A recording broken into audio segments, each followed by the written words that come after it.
होले बारंग सखी लाले देवारवा चोली में रंग मोरा डाले।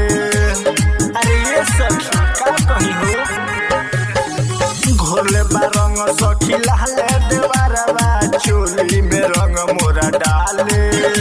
पीके में पूरा भोग कभी गरले बालक होली में सुन सखी गइल बा सनक भइल शादी बाटे मोर हाल साले।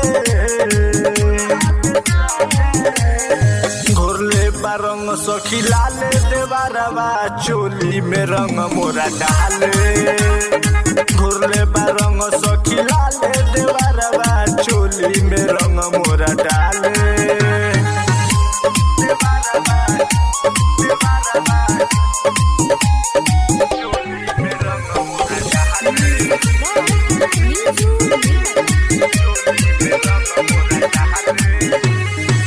चढ़ौला फागुन जब से खाला पूरा पूरा लहंगा उठा के हमके झोंकेला धूरा।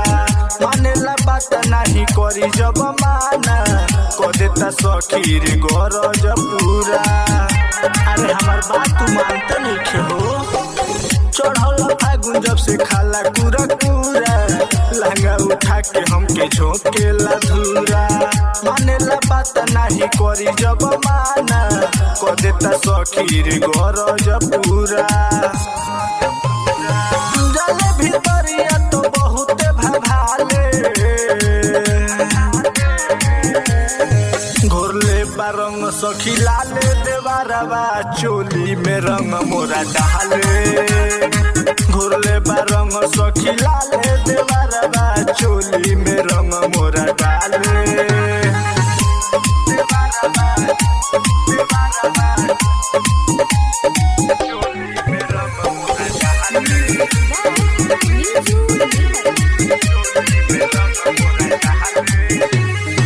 रटे बोलम गोपी करती सवाल हो, राइटर फरिंदर मोरा मिस दिल गाल हो।